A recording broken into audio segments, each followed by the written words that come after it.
Oh, here we are again now, and it's like no time has passed. Gazing out upon the sunset as it sinks into the night. Many times it seemed as though a given day might be our last. Face to face with certain death, it's somehow coming out alright. I don't think that we have any cause to lament, but there's quite a lot of thrilling intent, thrilling intent, thrilling intent, thrilling intent.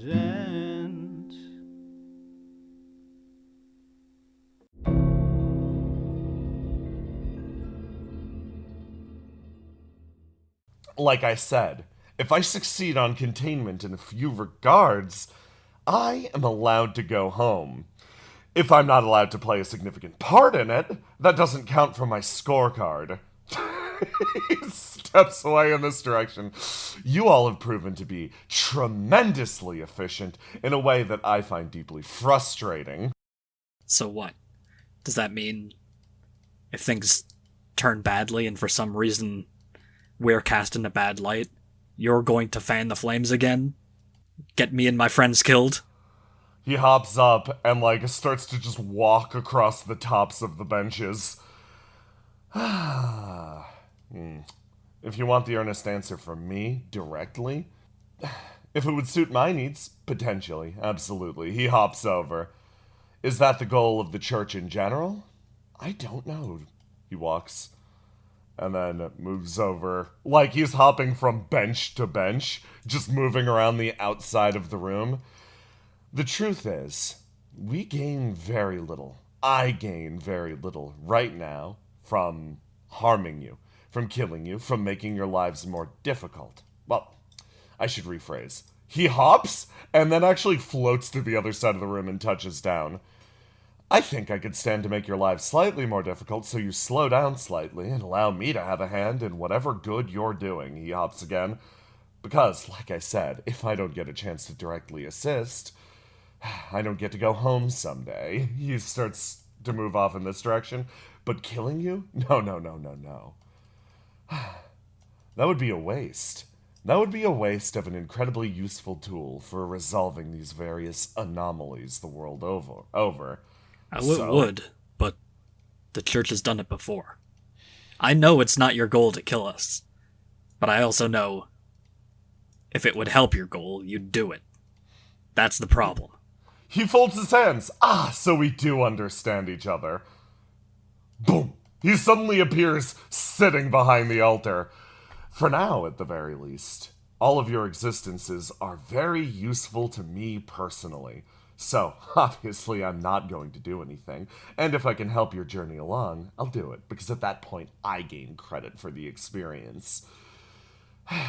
You want me to lower the barrier? Fine. That was put up by another sect of the organization who believed that the Tannhauser problem should be contained internally. I decided to go onto the inside to resolve things directly. To some extent, they may not even know I'm here. He, leans in, folding his hands. So, I'm going to take some proof back and ask them to rip the barrier down. When that happens, do you want me to hand them over a letter of recommendation? Some glorious report of all of your successes here. Gregor's quiet and thinks for a while. And balls his fists. Yes. And say that it went according to your designs, that you got us here, and you set us on this path. He folds his hands and glimmers. Wonderful! We understand each other perfectly. Vroom, vroom. He's suddenly behind you. So, in exchange for this favor, what can I do for you? Do you want me to check on somewhere? Is there any part of the known world that you'd like to know a little more about? Like I said, vroom, vroom. I promised a boon. Vroom, vroom. He appears elsewhere. I am always eager to pay back debts. It's in my nature, after all. I'm a very orderly creature. Vroom, vroom.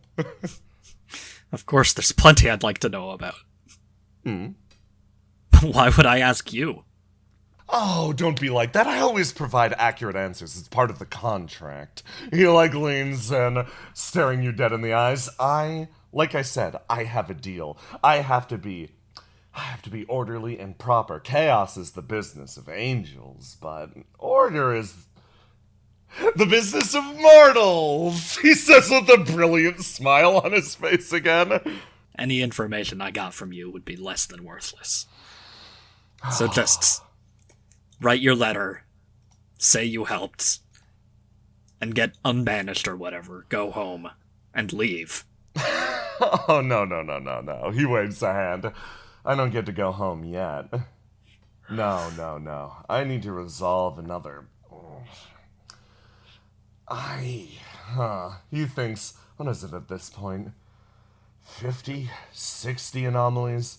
So many world-ending events. I'm so deep in the hole I can barely see the light, so every single point on the scorecard matters. Gregor, I've been doing this for a long time. I know what that's like. Which is why I'm so reluctant to let go someone who can resolve them with such wonderful expediency. You'll bring me one step closer to home, and I'll do whatever I can to assist you on my end. He's just giving you that same blood-curdling smile. Okay, then. How about this? You've seen now that standing in our way doesn't work, that we're helpful to resolving things. So just don't get in the way, and everything's fine. That counts as a win for you, right?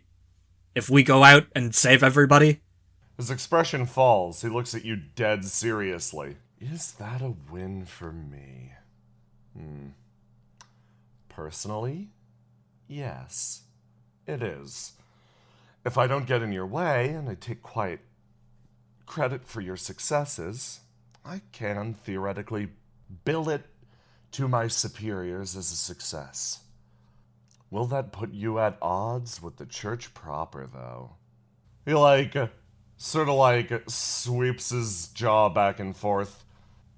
Potentially. To me, that doesn't matter. Because being on the church's good side is inches away from being on the church's bad side. Ah, how right you are. He folds his hands and leans back. Well, in that case, I think I'll take your most profitable offer. I'll stay out of your way, and if I see any way to help, I'll whisper it in someone's ears. The church, however, keep walking the razor's edge, my friend. You face an organization that is fueled by fear. Fear of those things that you've most recently encountered. Fear does awful things to a person. Fear builds power structures and towers taller even than the one of Tannhauser here. It turns people into monoliths, and it makes great atrocities possible. Though I don't think I need to remind you of that. He continues lounging. Oh, and one more thing. Yes? You, leave that bread kid alone. He snaps his fingers. Oh, the door was locked.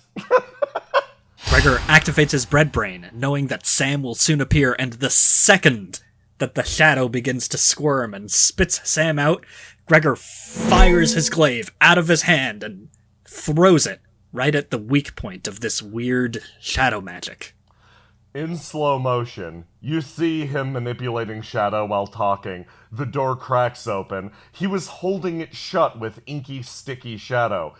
Oh, the door's unlocked. As he steps into the room, and you throw your glaive directly through the shadow magic, and it sticks into the tapestry behind. But what you get a blast of, Gregor, is not what you exactly expected. As it slices through, you feel a resonance, a very familiar one, as you move through it.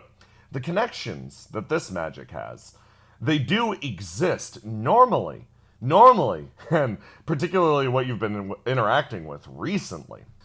Those connections have spanned upwards into that chaotic unknown, the chaotic heavens that hang above everything.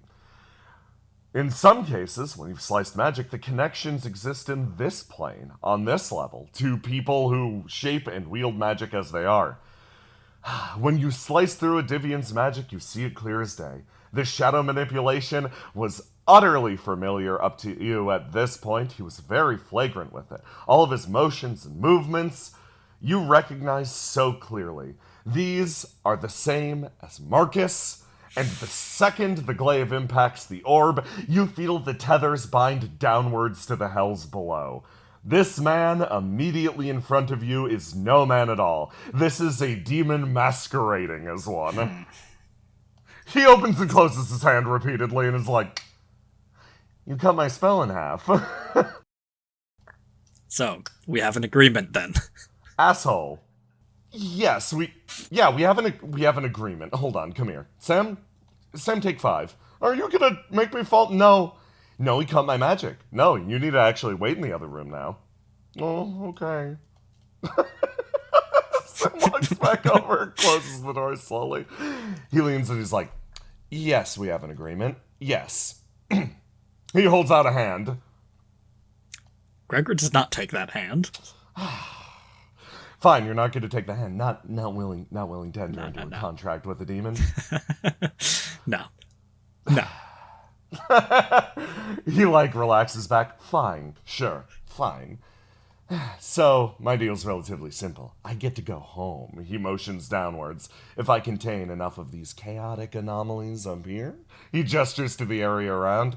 He pats himself down.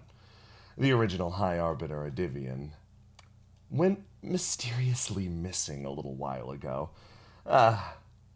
Wretched human being. And I find his role and his function to be incredibly useful for my goals. Normally, I'd be trying to solve these things out on my own, but as I said, I'm not above using tools to accomplish my aims. The church, very useful tool.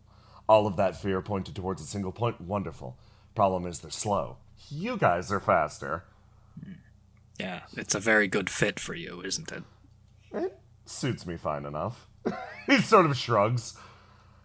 So, I think we can reach a reasonable enough arrangement. Don't go leaking my situation, particularly to the church, and I won't get in your way. Maybe I'll even guide the church away from you.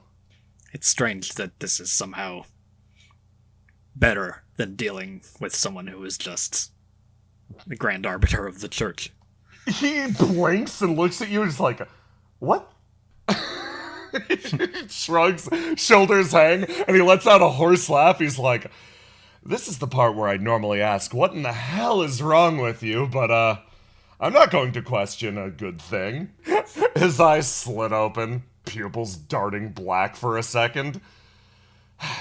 "Well, it's a pleasure to be working with you, colloquially speaking. Let's not make a deal. But, let's make a deal.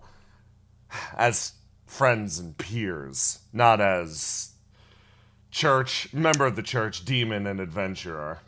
Yes. As friends and peers who agree to stay away from each other's business. He sort of shrugs and he's like, "As much as your business stays away from me." Yeah, scratches his chin. "Though, I do have one warning, I guess, in this case. The church is planning something in Renelin. If you wind up going back there, we won't be able to avoid each other." I had a feeling you'd say something like that at some point.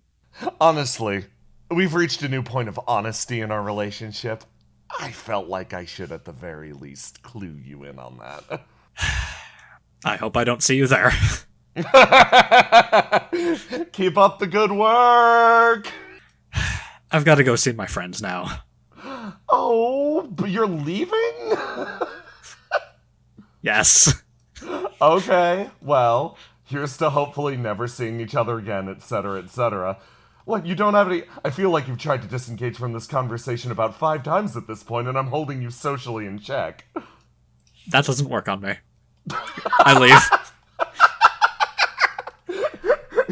He holds up his fingers and he's like, you feel like he's about to lock the door and continue on with a very frustrating conversation. And then the door opens and you simply exit.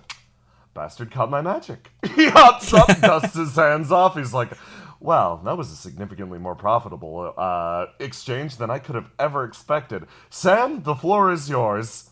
He bows, disappears into shadow. Sam crawls his way out of the back slowly. Is like, oh man, I feel like I'm in over my pay grade, huh? Oh, he like shifts back and forth, looks, picks up a book. I should probably figure out what's in these. He starts reading them one by one, upping himself on the church lore. Oh, wow. We fear the angels because they might strike us down. Fucked up. Shifts the page and continues on his new path.